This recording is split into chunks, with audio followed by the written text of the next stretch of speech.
스타맥락 이야기 좀 더 해볼게요. 일단은 이게 얼마나 윤석열이 모자란 짓 하는지 한번 보여드리겠습니다. 중국이 주중 한국 대사를 처치했다는 거야. 너 들어와.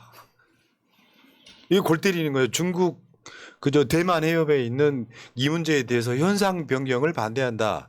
쉽게 표현하면 중국은 그거 날로 먹으려고 하지 마라. 뭐 그러면서 중국이 대만을 침공하고 이러는 거에 대한 반대 이런 표시를 막 했었는데 뭐 다른 나라가 우리나라의 남북 관계도 또 그런 식으로 표현했다면은 뭐 상당히 기분 나빴겠죠. 그러면서 이제 간섭하지 마. 뭐 이런 식으로 이제 하다가 중국이 한국 주중 대사를 처치해 가지고 이제 항의했다 이런 이야기죠. 근데 중국이 저렇게 하는 건 너무 당연한 건데 우리나라 대통령실에서 왜 그러는지 제대로 이해를 못 하고 있는 것 같아요. 그러니까 무력에 의한 현상 변경을 반대한다 이 표현은 윤석열이 처음 쓴 표현이 아니라 마크롱 대통령도 했고 저기 뭐 바이든도 했고 웬만한 그 해외 정상들은 다 쓰는 표현입니다. 근데 단 조건이 있죠. 그러니까 하나의 중국이라는 대원칙 아래 대만 문제가 중국의 어떤 그 내정의 일환이라는 거는 이해하지만 그걸 무력으로 강압적으로 밀어붙이는 건 좀 고려해 달라. 그거는 옳지 않다. 그러니까 이런 정도로 표현을 하는 거거든요. 중요한 건 하나의 중국이라는 대원칙을 존중한다. 라는 표현을 반드시 전제로 깔고 나서 무력에 의한 현상 변경을 반대한다. 라고 표현을 하는 겁니다. 근데 이번에 로이터 통신하고 그 인터뷰했을 때 윤석열이 뭐라 그랬습니까? 앞뒤 없이 중국은 그래서는 안 된다. 중국하고 대만 문제는 양 당사자의 문제가 아니라 전 세계적인 문제이기 때문에 무력으로 현상을 변경하면 안 된다. 이렇게 이야기를 해버렸거든요. 그러면 그동안 다른 나라 정상들이 했던 거하고는 맥락이 완전 달라져 버리는 거예요. 그러니까 이 윤석열은 하나의 중국이라는 그 대원칙에 대해서 나는 동의할 수 없다고 이야기한 겁니다. 그거에 대해서 중국은 화를 내고 지금 반발하는 거거든요. 예. 심각해요. 지금 여러분들 생각보다 훨씬 심각해요. 그러니까 간단히 말하면 중국 내정에는 간섭을 했잖아요. 어떻게 바라보는 관점에 따라서. 예. 근데 미국이 한국의 경제 주권 침해하는 건 입 다물고 있는 거잖아요. 그러니까 오지랖은 넓어가지고 저 나라에 관련해서 굳이 끼지도 않아도 되는 상태에서는 거기다 간섭을 하고 미국이 우리 주권 침해하는 거는 용납을 하고 있고 이게 무슨 외교냐고 내 말은. 근데 대통령실의 정보를 받아들이는 것도 지금 문제가 있다고 생각이 드는 게 지금 로이터 인터뷰 직전에 시진핑이 LG 디스플레이 공장 방문을 했었잖아요. 네, 이거 네. 뭔가 화해의 제스처였단 말이에요. 그리고 7월에 시진핑이 답방을 오기로 준비를 하고 있었던 상황이었어요. 그런데 로이터 통신의 인터뷰가 빵 터지면서 지금 문제가 이렇게 됐는데 중국과의 관계가 우리가 적대국도 아닌데 중국에서 불태워버리겠다. 뭐 이런 말은 사실 북한한테서만 듣는 말이었지 이게 네. 중국한테서 들은 적이 있었습니까? 그러다 보니까 이게 지금 돌아가는 꼴이 예. 윤석열이 그냥 내뱉은 말 때문에 이 문제가 이렇게 커진다는 거죠. 그러니까 이게 어느 정도죠. 논평을 하는데도 어느 정도죠. 방송 자체는 어떻게 보면 논평인데 방송 내용은 성명에 가까워 우리가 항의하는 느낌. 이렇게 방송하면 안 되는 게 너무나 어처구니가 없으니까 이번에 민들레 보도 한번 보겠습니다. 저게 친중 스마트 외교 추구하는 일본 반중 날 세우는 한국 저게 무슨 말이냐면 일본도 중국의 반대편에 서 있는 것 같지만 자기들 실리 추구한다 이런 이야기예요. 그 실제로 가서 일본은 또 물밑에서 중국 사람들을 만나가지고 에이 우리 속마음은 그런 거 아니야 라고 일본도 실리를 추구하는데 한국만 지금 저러고 있다는 거예요. 그러니까 일본이 중국하고 영토 분쟁하고 있지 않습니까? 우리나라하고 독도 분쟁을 하고 있는 것처럼 다오이다오라고 이렇게 그 무인도 하나를 두고 이게 네 거냐 내 거냐 싸우고 있는데, 그러니까 오키나와 남쪽으로 중국이 훨씬 더 가까운 그러니까 유인도가 있습니다. 사람 사는 섬이 있는데 그 섬에 일본이 그 미사일 기지를 건설하고 있거든요. 그런데 그 섬이 재미있게 이렇게 띄엄띄엄 이렇게 하나씩 이렇게 그 일본 오키나와 쪽으로 이어져 있는데 그 모든 섬마다 하나씩 미사일 기지를 새로 건설하고 있습니다. 그런데 미사일 기지를 새로 건설하는데 거기에 들어가는 미사일들이 베이징까지 바로 직격할 수 있는 미사일을 배치하는 용도거든요. 음. 그렇게 하면서도 저렇게 중국에 접근해가지고 무역은 무역대로 하는 거예요. 그러니까 다시 한번 이야기하지만 외교적으로 싸우더라도 경제적으로 거래하는 거는 별개로 둬야 되는 거거든요. 그렇지. 경제적 거래를 포기하는 건 제일 마지막 수단이란 말이에요. 우리가 지금 중국하고 전쟁하고 있는 게 아니잖아요. 왜 미국 눈치 때문에 중국하고의 거래를 포기해야 됩니까? 지금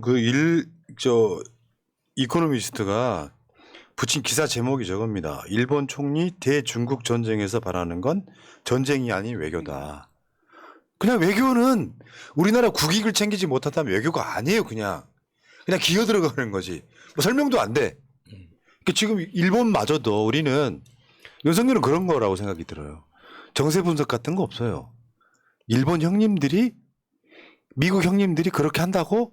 그러면 내가 먼저 달려가서 앞에 선봉 서야지? 이 느낌밖에 없는 것 같은데 일본도 한쪽에서는 중국 반중국 앞에 서 있는 것 같지만 뒤쪽에서는 아이 우리가 또 미국 형님 그러니까 미국 탓을 하겠죠 일본 입장에서. 네. 미국이 저러고 있으니까 전통적인 친미 국가인 우리 입장에서는 그럴 수밖에 없지만 중국 니들도 우리 어떤 상황 이해해줘? 이렇게 하고 있다는 거잖아요. 그러니까 러시아하고의 거래를 봐도 그래요.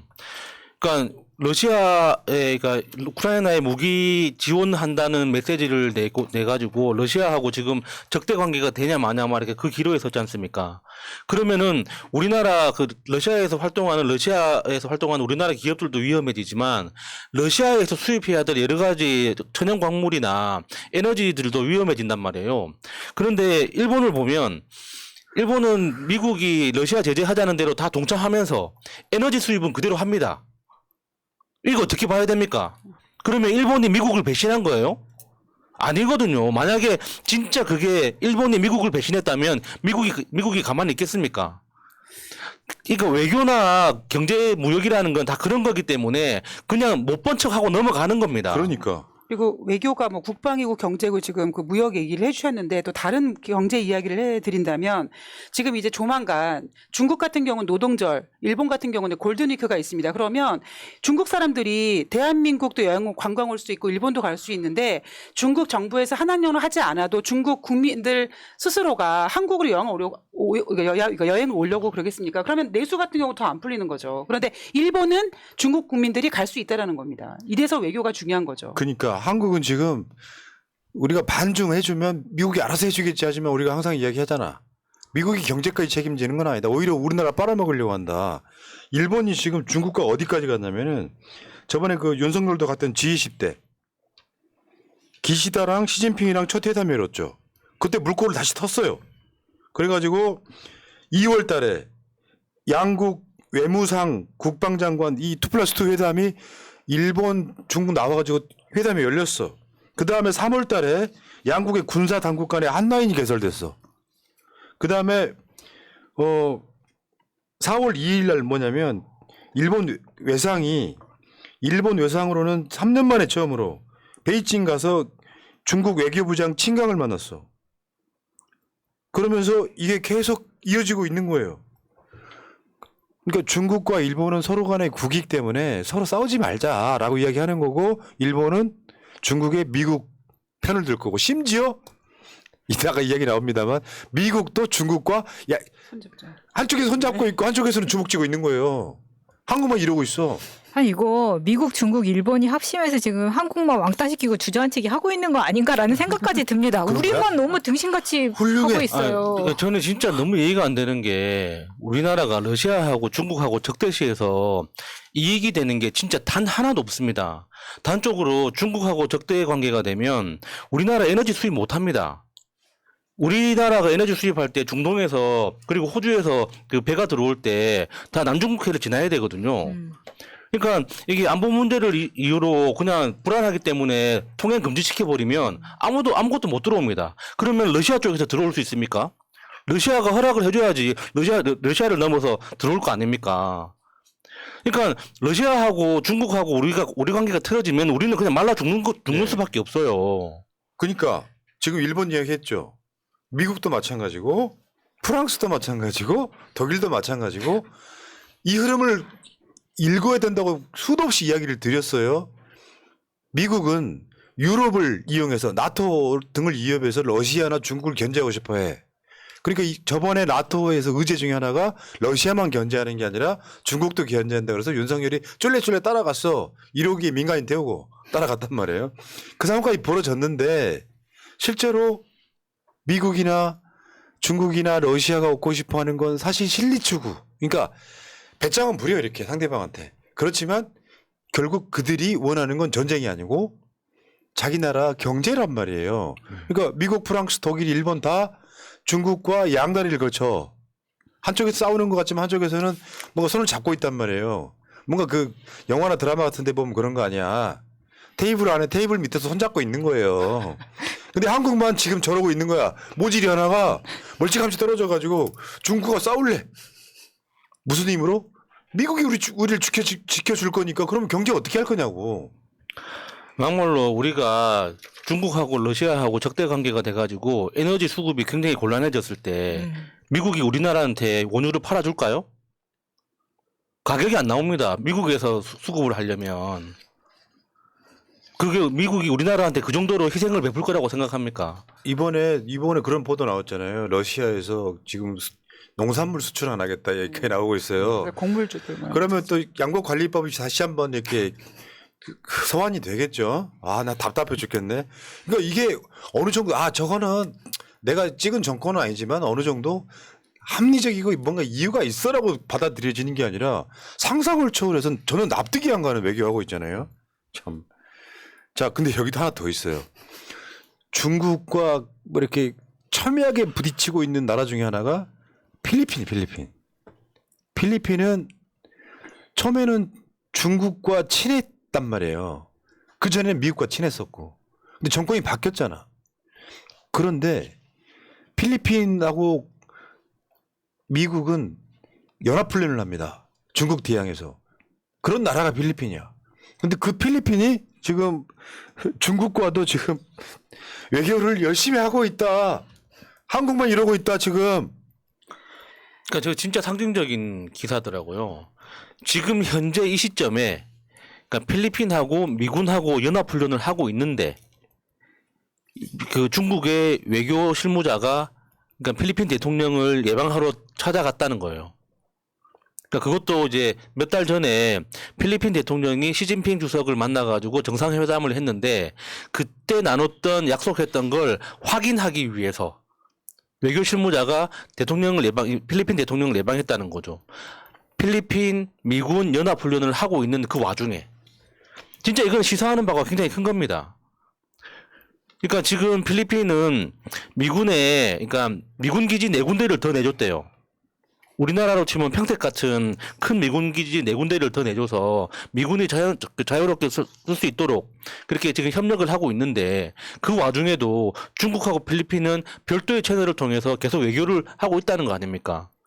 왜 우리는 그렇게 못합니까? 그러니까 지금 아까 일본과 중국이 뭐 여러 가지 과정을 거치고 정상회담하고 2+2 했다 그랬잖아요. 필리핀도 미국하고 2+2 외교 국방장관 회담이 또 있었어. 그러니까 서로 중국이나 미국이 서로 끌어당기려고 하고 있는 나라들이 있는 거예요. 그런데 한국만 우리는 반중국, 우리는 친미 이것만 주장하고 있다고. 이거 그대로 두면 되겠어요? 단순히 그러니까 대통령 한 사람이 모든 걸 결정한다는 저 이상한 사고방식이 너무 위험한 것 같아요. 그러니까 미국이나 일본이나 중국도 한편으로는 다 이해할 거라고 봅니다. 그러니까 윤석열이 어떤 사람인지를 안다면 그러니까 지금 현재 윤석열이 내리는 외교적인 결정들이나 판단들이 국민의 동의 없이 그러니까 여론의 동의 없이 일방적으로 지금 내려지는 결정들이고 이게 여론에 의해서 언젠가는 뒤집어질 수밖에 없을 거라는 것에 대해서 어느 정도는 이해할 수 있다고 봅니다. 하지만 그게 이해하는 건 이해하는 것이고 그 과정에서 대한민국 국민들과 대한민국 경제가 흘릴 이 피와 희생이 너무 크다는 거죠. 예를 들어서 마르코스가 올해 첫 해외 순방국으로 중국을 택했다. 만약에 한국의 윤석열이 중국을 가는 상황하고 한번 생각하나 해보세요. 얘는 자기가 정한 따르고 싶은 국가에만 충성하는 거잖아요. 근데 윤석열이 중국을 가서 국빈 방문했다고 생각해 보세요. 간 상징성이 대단한 거거든요. 그거 안 하잖아 지금. 그러니까 결국에는 중국이 윤석열이 분노해서 미국 갔다 오고 난 뒤에 어떤 상황이 벌어질지 난 걱정된다는 거죠. 거기서 나오는 모든 메시지가 반중일 테니까. 그러니까 저도 그 야수님이랑 아까 의견을 동일하는 게 그 다른 국가들도 대한민국 윤석열 대통령이라는 사람이 얼마나 바보고 얼마나 혼자서 독단적인 결정을 하고 있는지는 알 거라고 생각합니다. 그래서 오히려 예를 들면 정권이 바뀌거나 혹시 국민들이 일어나거나 이런 거를 생각해서 더 확실하게 나중에라도 바꾸기 어려운 뭔가 확답을 더 확실하게 받아낼 것 같아서 그게 더 두렵습니다. 지금 중국 관영 글로벌 타임스가 한 말입니다. 한국 외교의 국격이 산산조각 났다. 이게 뭐냐면 여러분들 한국 안에 들어 계시기 때문에 동시대를 살고 있기 때문에 잘 모르실 수 있는데 세계적 위상이 엄청 올라갔잖아요. 반만 년 역사에 세계적 위상이 가장 높은 때였단 말이에요. 근데 그게 소위 말하면 균형 외교라는 걸 통해서 중국, 러시아, 미국, 일본 다 이렇게 두루 섭렵하면서 국익을 챙기던 그 한국의 국격이 갑자기 모질이 하나 나타나가지고 거의 정신병자 수준으로 외교하고 있는 거예요. 네. 그러니까 저렇게 이야기할 수밖에 없잖아요. 일본에 그렇고 미국에 그렇고 저런 짓 하고 있단 말이에요.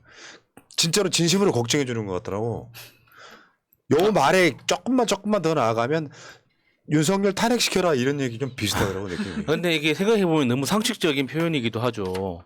그러니까 외교의 기본 원칙이라는 게 국익이라는 건데, 그러니까 국익을 조금 더 구체적으로 들어가 보면 국민의 생명과 안전이잖아요.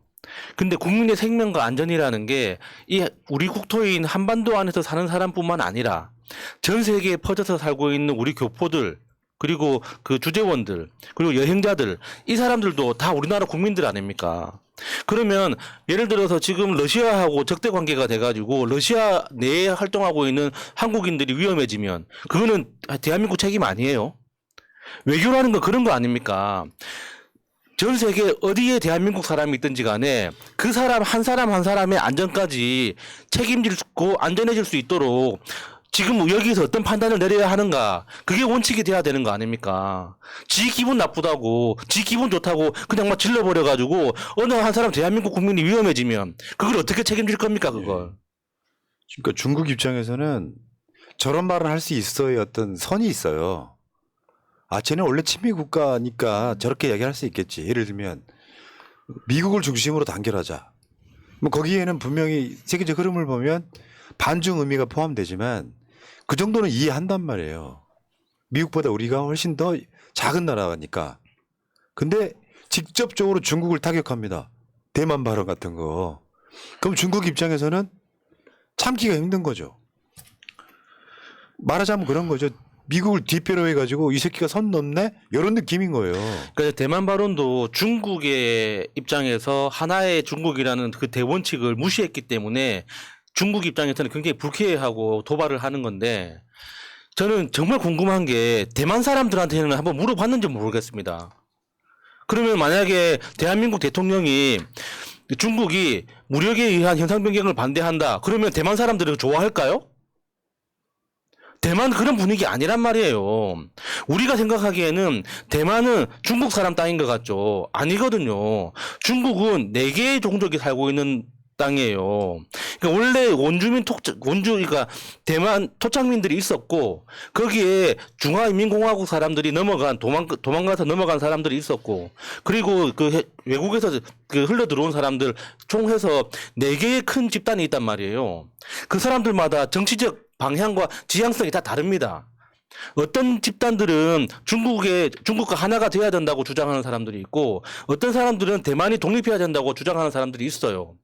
그게 어느 한 세력이 일방적으로 우세했던 적이 단 한 번도 없단 말입니다. 그러니까 지금 그 조만간에 대만의 총선이 열릴 예정이라든가 하여튼 가까워 있는데, 이번에 그러니까 집권당이 될 세력이 그러니까 중국하고 가까워져야 된다라고 주장하는 세력이라고 하더라고요. 그러면은 우리는 대만하고 어떤 협의나 대만하고의 협상 없이 일방적으로 우리가 대만 지켜줄게 하면은 대만 사람들은 고맙습니다 하게 되는 겁니까? 그러니까 짜증나 죽겠네. 왜냐면 우리 어렸을 때는 중국 그러면 대만이었잖아요. 그렇죠. 아주 어렸을 때 자유중국이라 그래갖고. 근데 러시아, 그러니까 소련이 붕괴되고 그 시점에 냉전 체제가 붕괴되면서 1990년대 초에 대만과 관계를 끊고 중국과 수교를 맺어요. 그게 30년 정도 된 거예요. 그러면서 중국의 그 많은 인구에 대한민국의 제품이 수도 없이 팔리면서 한국이 일어나는데 결정적 은인이었단 말이에요. 그게 중국이란 말이에요. 그래서 안보는 미국과 경제는 중국과 경중안미라고 하는 굉장히 중요한 건 30년 동안 유지를 했는데 어떤 대안도 없이 내가 말씀드리잖아요. 윤석열이 저렇게 할 수 있으려면 중국에 나가는 모든 제품들 우리가 사출기 하면 가능할 수도 있어. 근데 어떻게 저런 일이 생기는 거죠? 중국이 쉽게 표현하면 한국 목에 살렸다고요. 한국의 전 세계 10위권 국가 경제 규모가 된데 중국이 결정적 역할을 했어. 근데 6.25 때 기억 있는 그 이찍 이런 모자란 것들이 중국 혐오, 코로나가 일어나면 중국 봉쇄해야 되고 하는 걸 끝없이 선동을 하니까 거기에 윤석열의 친미적 성향이 같이 곁들여져 가지고 어떤 대안도 없이 미국에 딱 줄을 서면서 이미 14개월째 무역 적자가 나고 있는 상황까지 만들어줬어요. 난 이놈은 정말 탄핵시켜야 된다고 보는 거예요. 30년이라는 게 윤석열 지만 못해서 대한민국 대통령들이 보수 포함 박근혜가 여러분들 시진핑 만나던 거 기억하십니까? 예. 보수들이 모자라서 윤석열처럼 안 했던 게 아니라 대한민국이라고 한 나라가 현재까지는 중국이라는 나라에 의존할 수밖에 없는 그거를 깡그리 무시하고 지금 저러고 있다는 게 가장 심각한 문제다. 이번에 5박 7일 그 방미 외교가 끝난 다음에 외교인지 아닌지 모르겠습니다. 돌아오면 아마 분명히 이렇게 얘기할 겁니다. 무엇을 얻어왔느냐 그랬을 때 한미 공적 굳건해졌다. 오직 이거 하나. 그럼 그게 주는 메시지는 더 충성스러운 개가 됐다. 이거면 되고. MOU 200개. 그렇죠. 그리고 무엇보다 저는 가장 염려되는 거는 우리가 윤석열 대통령 당선된 다음에 각자 도생이라 그랬잖아요. 저는 중국이 그 이후에 어떤 보복을 할지가 가장 염려되고 있거든요. 오늘 환율이 1,336원으로 올해 가장 높은 가격으로 끝났습니다. 그래서 정말 경제에 정말 걱정되고요. 예. 특히 중국 관련 사업하시는 분들 상당히 예, 걱정되네요. 아니 누군가가 30년 동안 쌓아둔 어떤 그 마일리지를 한 입에 턱 이런 또라이가 있나? 지가 모은 것도 아니면서. 그러니까 우리나라 외교는 기본적으로 그러니까 우리는 대한민국은 중립국이다라고 선언은 못하지만 왜냐하면 북한이 있으니까 북한하고 아직 분쟁 상태에 있으니까 우리는 중립국이에요라고 말은 못했지만 사실상 중립국처럼 행동을 해왔단 말이에요. 그러니까 북한을 제외하면 대한민국하고 적대시하는 나라는 단 하나도 없었습니다. 그러니까 외교 관계가 아예 없거나 미국하고의 외교 관계 때문에 약간 거리를 두는 나라는 있었지만 적대시하는 나라는 공식적으로 적대시하는 나라는 북한을 제외하면 단 한 군데도 없었단 말이에요. 네. 그런데 왜 갑자기 순식간에 분위기가 이렇게 됩니까? 그러니까요. 진짜 희한하죠. 아니 다른 거 설명이 안 돼. 대통령 더 하고 싶지 않은 거야. 하도 지 부인이 나대니까. 왜 있잖아 어떤 직장 상사가 뭐 소개시켜준 뭐 부인 그 어떤 직장인의 고백이 있었잖아요 얼마 전에. 저는 대통령 더 하고 싶은 생각이 없다고 생각해요. 국민이 그 마음을 알아줄 필요가 있다고 생각합니다. 빨리 알아줘야겠네요. 나라 더 말아먹기 전에. 자 지금 그 가톨릭대 교수님들이요. 교수님들 절반이 시국선언에 참여했다는 사건도 있었어요. 그러니까 지금 미국도 중요하지만 지금 일본과의 외교는 우리 역사에 용납할 수 없는 짓을 하고 있잖아요, 지금. 거기 관련해 가지고 가톨릭대 교수 절반이 사상 초유의 선언을 했다. 어떤 대학도 지금 그런 경우가 없었는데 점점점 시국선언하는 대학들이 늘어나고 있어요. 이쯤 되면 뭐 시국선언 하지 않은 대학교를 찾아서 본인 모교 한번 확인해 보시고 그러니까. 시국선언 종용해 주시기 바랍니다.